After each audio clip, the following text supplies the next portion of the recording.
Good afternoon, everyone. Jim Douglas, Director of Music here at St. Margaret's Church, here with our latest in our short video series about our exciting sanctuary organ replacement project and campaign.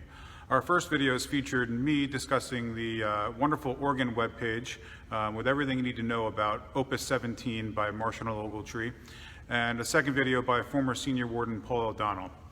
Today we hear from parishioner Jim Weekly, who served on the organ committee, currently serves on the Parish Tech Committee, and also served on the search committee that brought me here to St. Margaret's Church a few years ago.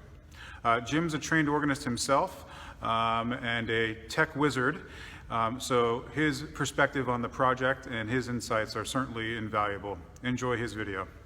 Hello, my name is Jim Weekly, and I was a member of the committee that selected the Marshall Ogletree organ for our church.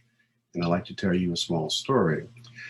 Some years ago, Valerie and I went up to New York City to meet a friend of hers who had come into town. And we stopped by St. Thomas Church on Fifth Avenue for Sunday services. And I was in one of those snits, that we get into sometimes. I was looking around at all of the, the gloriousness of the church, thinking, look at all the opulence of the church. I was looking at people thinking, I wonder what their, net worth is. And I saw the, pastor coming down and greeting some people in the aisle. And I thought, yeah, he probably gets 5 dinner invitations a week and he doesn't have to stop and pick up a 6-pack on the way to any of them. So I was sort of in that mood. And then the music started. In the opening hymn was St. Patrick's breastplate. It was Trinity Sunday. And it was amazing how the place opened up, Of course, you have 18 verses to go through, and in the middle you go off and you sing another hymn, and then you come back, and it is just wonderful. But yeah, the connection that I suddenly felt, with, of course, my wife and her friend and the stranger over here and just the whole church was really, really quite amazing. And when we met as a committee, that was not unusual. People had, peak experiences of that someplace in their lives, or they had a period of time when they experienced that. And that was the type of mindset that we had when we went to select a new instrument for St. Margaret's Church.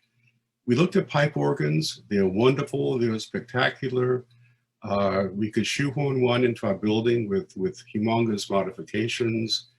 It would likely be underwhelming simply because, we couldn't accommodate many ranks. We looked at some electronics, some that are newer updates of what we have, and okay, price is more reasonable, but that doesn't really fit our needs. And then we looked at Marshall Ogletree. And Marshall Ogletree is the premier maker of electronic organs. And don't think about this as an update of what we have. It's a new type of animal, basically, with tremendous capabilities and tremendous sound. There's no comparing. It has a lifespan predicted at 50 years, so it's not an iPhone that you toss away. During that time, there are periodic upgrades, like to the computer server, that will need to be made. And those we can plan for in advance. The response of the congregation in financing the money has been spectacular. I have made, my own contribution, and I know that many, many other people have as well. Because we see it not as just, a high expensive toy for, a small parish church. We look at it as a contribution to the congregation that we are, that we will become, the congregation that follows us, because it's going to last for, 2 or 3 generations.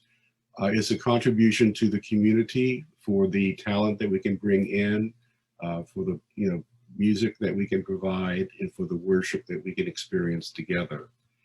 So I'm really, really quite excited at seeing this come together. I'm excited at seeing the installation proceed. And I'm very excited to getting back together, coming out of our snits, and celebrating with this new organ.